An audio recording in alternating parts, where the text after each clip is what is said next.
Lizard. Nothing. Oh, a lizard, yet again. And a king snake. Oh my god. That's the first time this stack has ever produced a king. Good morning, everybody. It is a rainy and very cool April day. It's only 50 degrees right now, and it just now broke out of the 40s. And because of that, we're gonna go flip some tin, try to find some snakes that are hunkered down, trying to stay dry. So let's go flip and see what we can get into. I expect we should see some snakes today. Dang, I can already tell. Oh, double copper. That's weird. Those are nice too. That one next to me is really nice. Yeah. I've never seen anything on this sheet but kings. That's cool.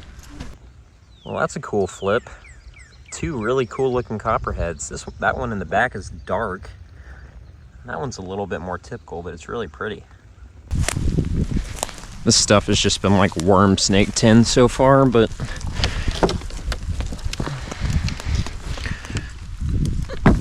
ooh.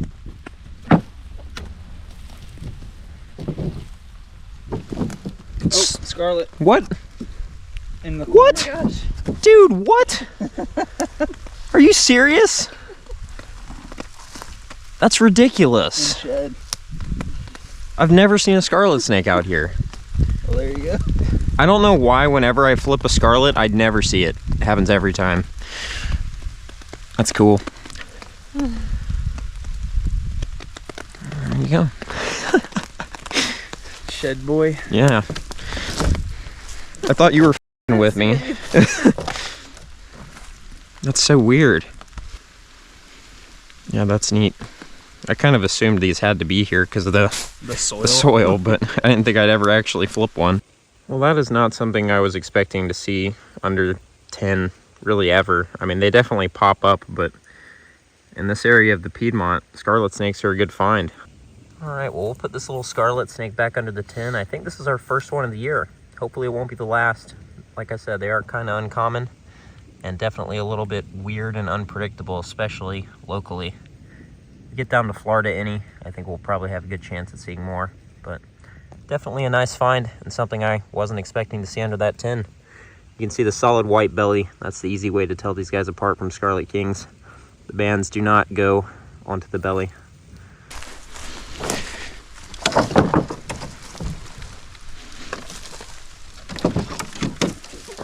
Worm snake. Oh, nice. That's probably new for Alyssa, right? Yeah. And I rarely see them, so. It's actually a pretty one. Yeah. A little pink dude. Well, despite the cold rain, it seems like tin flipping is kind of working out already. Our first spot was a dud, but the second stop has been really good. 2 copperheads, a scarlet snake, and a worm snake. Every stack we've flipped so far here has had a snake, so we'll try to keep it rolling. Just because it was like a giant privet ball and it was getting choked out.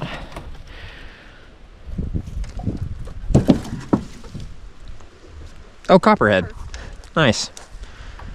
Copperheads are under 10 today. Next to a shotgun shell. Guessing a rat dragged that under there. He's kind of red. All right, well, there's copperhead number 3 today. Dusty little guy, under 10. A piece that will either have 1 copperhead or 1 ringneck.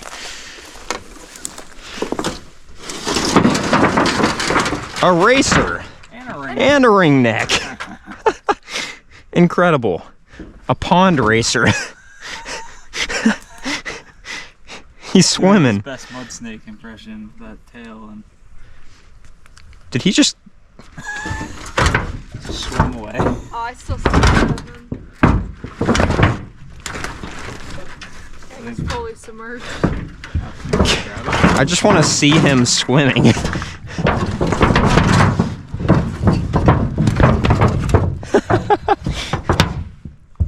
Pond racer.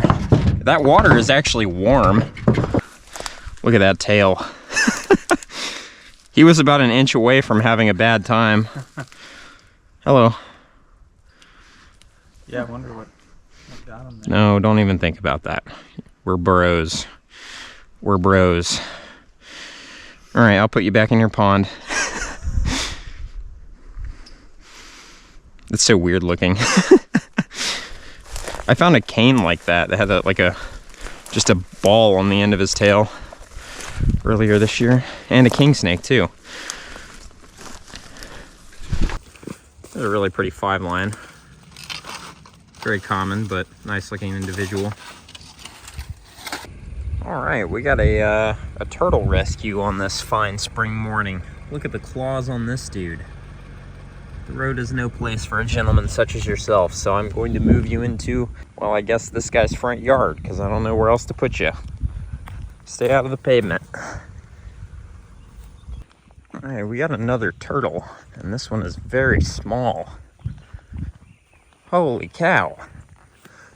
What even? Look at that. That is the smallest box turtle I've ever seen. That is nuts. That is undoubtedly the smallest eastern box turtle I have ever seen.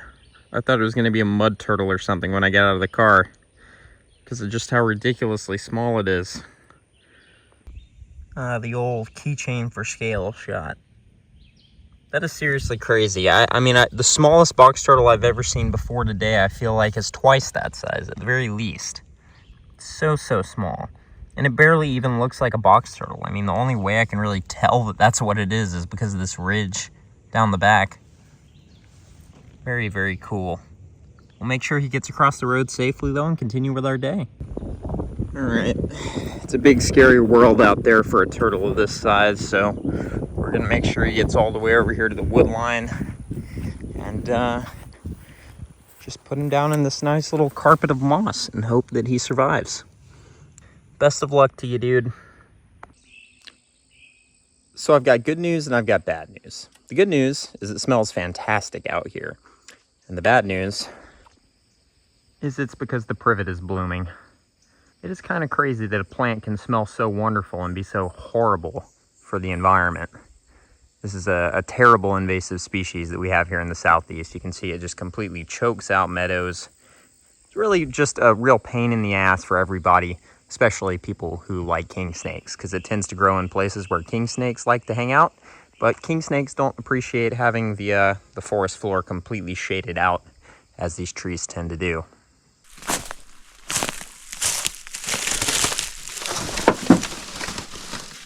Lizard. Nothing. Oh, a lizard, yet again. And a king snake. Oh my god. That's the first time this stack has ever produced a king. Holy cow. That's awesome, I'll take it. Let me get a picture real quick. Oh, he's got a hole. No thank you. Very nice. Anyways, first king snake of the day, hopefully not the only one. Pretty small, young female by the looks of it. And she has kind of entered her balling up phase, so hopefully I got some decent video when we first found her. I'm going to put her back in her 10 stack and we're going to keep on moving. But really good start to the afternoon. Box turtles this morning and at least one king snake in the evening. All right, girl, here you go. Hopefully we'll see this one again. This 10 has been here for a while and this is the first non-steraria it's produced. Oh, now this is a beautiful thing. Unflipped 10. I have not flipped this stuff all spring. Any of the stuff we flipped today. And there you go. That's what you get when you let your 10 sit for a little bit. Months, weeks, even years. You get kings. Look at that. What a perfect in situ, curled up in a rodent's nest. I wonder if this is one I've found before. All right, let's get a look at this one, shall we? Some of these branches out of the way. Hello. Oh, gorgeous. Beautiful. Another female. Hello. I reckon that we're finding a lot of ladies right now under 10 because they are starting to be gravid. Starting to cook their eggs. I do feel like I've seen this snake before. That's just my gestalt. I'll have to compare pictures. So this snake should be pretty easy to recognize if I've seen it before because of that line on the back of the head. Some kings are kind of generic looking, but others will have pretty distinct markings like this one. All right, thin bands, but also some kind of thin chains. Look at that, very interesting looking. I'm gonna see if I can load a picture and compare, but I might have to look when I get back to service at home. Go into your tin.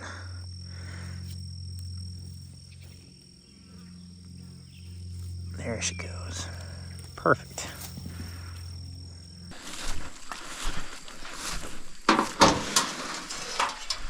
This is looking good. There we go. I knew that was looking good. 3 for 3 on out of shed kingsnakes. This one's probably going to be a big boy.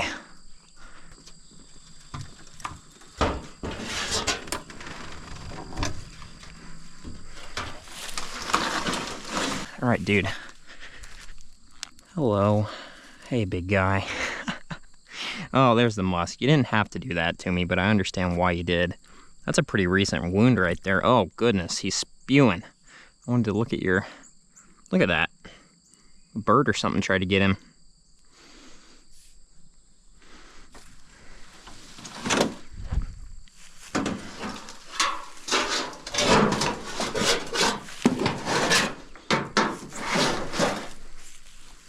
You gonna bite me?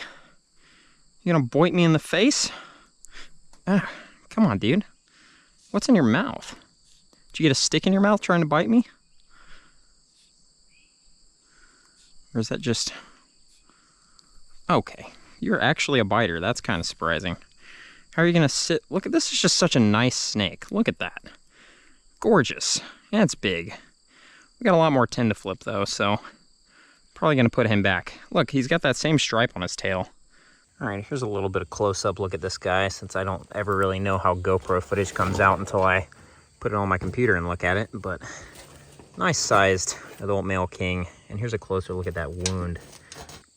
All right, big guy, you ready to go? There you go. He's starting to ball up on me now. There we go. Very nice. We still have a decent amount to flip.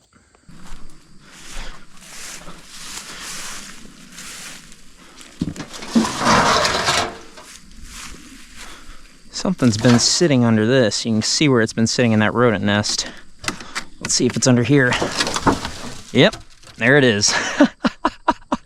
King snake number 4. That is nuts. This one's probably not gonna sit for a prop shot. Hello. Number 4 out of shed too. Young male or a female, I can't tell. Man, this one is grumpy. Definitely the grumpiest one yet. It's funny how fast these things attract flies. I don't know if you guys can hear the buzzing around me, but there's just dozens of flies flying around me and this snake right now. It's calmed down quite a bit and kind of entered the playing dead mode, but I think this is going to be a young female or a smaller female. Very short tail, cloacal bleeding. Both traits of typically female king snakes. All right, since this one's balling up, we'll put it back under that tin. I did want to show you guys that depression where I could tell where a snake had been sitting. So you can see how I was kind of expecting a snake to be under there even before I flipped it. So here's this rodent's nest, and you can just kind of see that there's a little bit of a flattened out spot right there where I imagine this snake sits when it's cool in the morning and it wants to warm up, and then it retreats back to the shadier back end back there once it's hot. Yeah, since it's kind of doing the balling up thing, I'm just going to put it right here, and we'll see if it decides to go. See if it wants to go under that piece. Go on. There you go. You know what's up, right? Go on. I know it's hard to crawl when you're kind of in a pretzel. Awesome. All right, guys, last spot of the day did not pan out, so just the 4 king snakes, but I mean, just 4 king snakes. But you guys know how I feel about multi-king snake days. I'm about as happy as I could be right now. Would have been nice to get something here at this last spot, but you know, it is a new area that I have not really proven out yet, so not too much of a surprise. Oh yeah. It's real cicada season, baby. Look at these guys. These are the 13-year cicadas that are coming out here in some parts of Georgia. We actually don't have them at home, but here, 20 minutes from home, there's a pretty big emergence. As you can see, I've got 2 of them here. These guys are so different looking from our normal annual cicadas. You can see they've got the bright red eyeballs. They're a lot smaller. This really is a spectacle of nature. If you live somewhere that has these guys, I highly recommend going out and trying to get a look at them. This is the first time I've successfully seen them, and it's really, really something. They're absolutely everywhere. I don't know if you can hear them in the background too. I'm having a great time. This is awesome. Look at them all.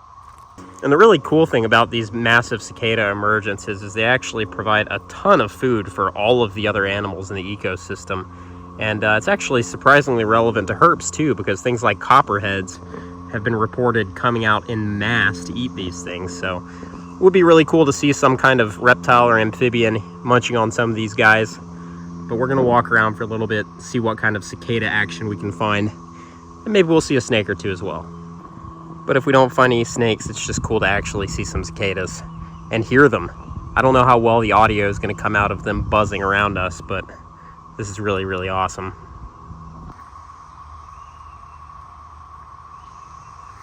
So for those who aren't familiar with cicadas, these guys spend 13 years of their lives as a larvae underground, and then they transform into their adult form. And this is very short-lived, so these guys will die after a couple weeks, I think, after they mate. They lay their eggs inside of tree bark, from what I understand. There's a guy right here flying around. This one's really pretty. But they lay their eggs and then they die. So, and then those larvae, the eggs that they lay, will spend 13 years underground, and another 13 years we'll have another one of these emergences, which is really, really fascinating. It's just such a very interesting and fleeting thing as humans that we get to see, because we can only see a couple of these in our lifetimes, and if you don't happen to live right on top of where they're living and laying their eggs, you may never see them. Like I said, we live right down the road from here, but we don't have these guys at home. So very, very interesting. This is the first time I have ever seen these 13-year cicadas in my life, and probably only the second time that they've even come out since I've been alive. These things have to be a good food source for the fish too. I mean, look at all the ones floating around in the water. They just fly into the water and then can't get out. Like that. So here's a cicada molt. And then here is an adult. This really is just so cool. They're absolutely everywhere. I'm gonna try to find a good big congregation to get video of. A lot of the larger congregations we're seeing are like way up in the trees where we can't get a good look at them.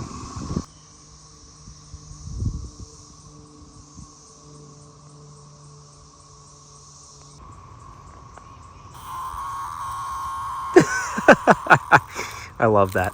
Touch me and I'll scream. And that right there is why this is all happening. The main reason these guys turn into their adult form is to breed and lay eggs and start the cycle all over again.